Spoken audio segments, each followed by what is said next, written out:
Cancer, hi, welcome to Mr. Queen PH. Titingnan natin kung ano yung mga exciting things na mangyayari in the next 2 weeks from the time na mapanood nyo ang reading na ito. Okay? Because this is a timeless reading. Anytime na mapanood nyo to, as long as makaka-resonate kayo, this reading is for you.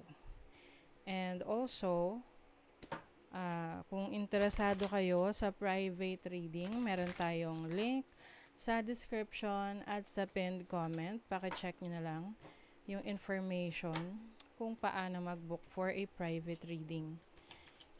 And please subscribe to our channel to show your support, like, share this video, at comment na rin kayo kung kayo ay naka-resonate. Ayan. So, let's see. Cancer.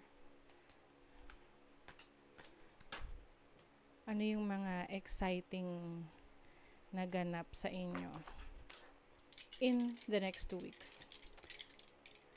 For Cancer. Ooh, 8th house. You have the North Node. North Node is about your future, your destiny. So, something unexpected na marirealize mo. Na kung ano yung purpose mo sa buhay, kung saan ka talaga destined na gawin or i-pursue yung mga kagustuhan mo. This can be your passion, yung interest mo. And this is going to change your life. Like talagang life-changing, kumbaga. Let's say, yung mga nakikita nyong mga success stories sa social media na nag-take sila ng risk or meron silang sinubukan, tinanggal nila yung hiya nila sa buhay nila, sa sarili nila. And doon nag-transform yung buhay nila. So that's what I'm seeing for you.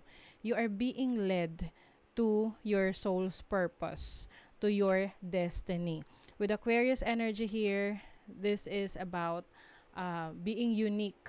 Unique to your talents, unique to your skills, unique to your abilities. So, you are going to tap into your talents and skill set. And 8th house is a transformational house. So, malaking pagbabago to sa estado ng buhay mo. Pwedeng may kinalaman rin to sa negosyo, sa investment, no? Kasi 8th house is about other people's money. I also see you na maaring hihiram kayo ng pera, maglo-loan sa bangko, and whatever, kung saan nyo gagamitin yon, yung pera na yon, dun ka mas magiging successful. So, syempre dapat, it is about investing. So, halimbawa, nag-loan ka ng sasakyan, tapos yung sasakyan, ginamit mo sa business mo. So, yun yung mag-generate sa'yo ng income, and it's going to change your life. Okay?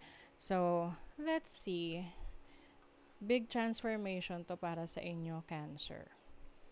Na may kinalaman talaga sa purpose ninyo. Lalo na kung napapanood nyo to sa mga panahong naguguluhan ka, ano ba yung purpose mo sa buhay, ano yung dapat mong gawin. So, ito yung sign sa'yo ng universe na in the next 2 weeks, you will find out. Okay? Marirealize mo na ano ang purpose mo. That's something exciting to you. Okay, you have desert. Also have the tree of life. Wow. The tree of life is about growth and sea urchin. Okay. Dito muna tayo sa desert. This is about adaptability, pagiging resilient. Kumbaga kahit na may challenge, kayang-kaya mong mag-adapt sa mga challenges na yan. And yun yung magiging alas mo sa buhay. 'Di ba? Yung ibang tao kasi pag may challenge, wala na, pinanghihinaan na ng loob, hindi nila tinutuloy yung gusto nila. Kasi nasa-challenge na sila, parang wala na, ayaw na. Nahihirapan na, hindi na komportable sa kanila. But ito ang mag-o-open sa inyo ng opportunity that will bring excitement sa buhay nyo the moment na labanan mo, no? Yung mga pagsubok na yan. This is also about unshakable well-being. This is yung tiwala mo sa sarili mo. Na kaya mo, yung confidence mo that you can make it through. 'Di ba? Yung desierto kasi, hindi lahat kayang tumira dyan. pero merong kayang tumira sa disyerto kung alam lang nila na dumiskarte para mabuhay doon. So that's what I'm seeing for you, Cancer. The Tree of Life, of course, this is about growth, self-correction. Oh. So maaring meron kang aayusin sa sarili mo, sa mindset mo, sa iyong perspective sa buhay. Kumbaga, matututo ka sa mga experiences mo in the past na yung learnings na yun yung ia-apply mo sa mga actions na gagawin mo moving forward. And this is going to bring you wisdom na magiging dahilan para mas mag-grow ka. And the Tree of Life is also about blessings and support. So, yung blessing, ma-achieve mo, may marireceive ka na blessing. And also, yung support na kailangan mo. Okay? You also have the Sea Urchin. Sea Urchin is about protection, safety. So, I think mas magiging aware ka rin, no? Magiging aware ka sa mga bad energies or negative energies around you that you will protect yourself spiritually, lalo na spiritually. Okay? So, maaring meron kang mga gagawing rituals or mga tools na gagamitin to protect yourself, to protect your energies, and also dispelling negativity. So, I think hindi mo na i-entertain yung anything negative sa buhay mo. Kasi, syempre, the more na i-entertain mo yan, yun yung na-manifest mo. So, you know how to protect yourself and you know how to protect your energies. Wow, ang ganda naman. The Six of Wands. The Six of Wands this is about attention, no? Merong focus na attention sa'yo ng mga tao because meron kang achievement or merong recognition sa'yo. So, if you are into social media o kaya you are part of a group of people, so merong certain attention sa'yo. You are going to be the center of attention. This is also about success. Temperance. I think yung patience mo rin napaka-importante, no? Na alam mo kung paano tumiming, 'di ba? Sabi nga, patience is a virtue. So, some of you, may mga bagay na kailangan mo munang hintayin bago ka mag-take ng action. And you know what to do. You also have the King of Swords. This is the feminine energy ng King of Swords. Someone who knows how to build elegance. Kumbaga, alam mo na may mga bagay na kailangan mong simulan from scratch or kailangan mong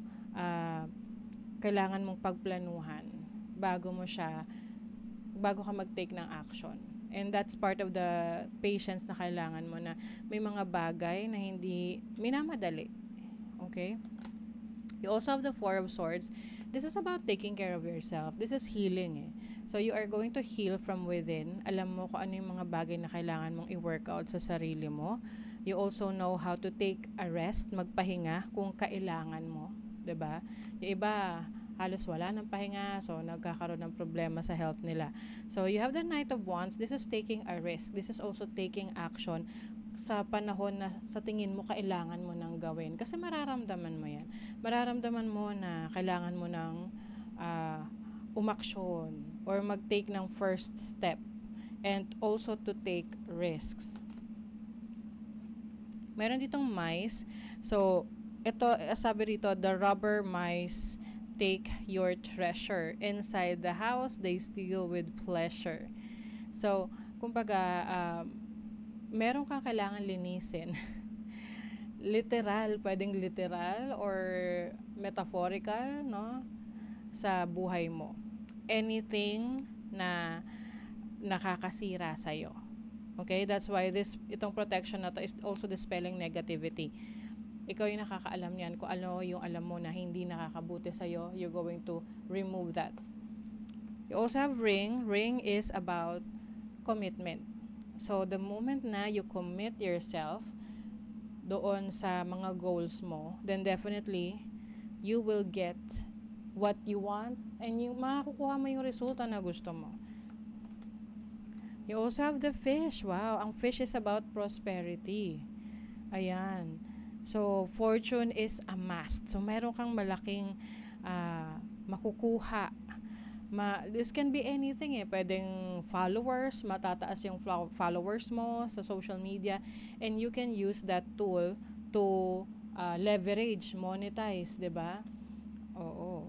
And mirror, treat your body like the palace it is. Yes, and this is also about taking care of yourself. So, in the next 2 weeks, yung isa rin sa mga exciting things na magagawa mo ay para sa sarili mo, na aayusin mo siya, na tipong may bago kang pananamit, or this is just practically practicing self-love, self-care. Ayan, para mas maging very confident ka. Okay? So that is your reading, Cancer. Thank you so much. See you again.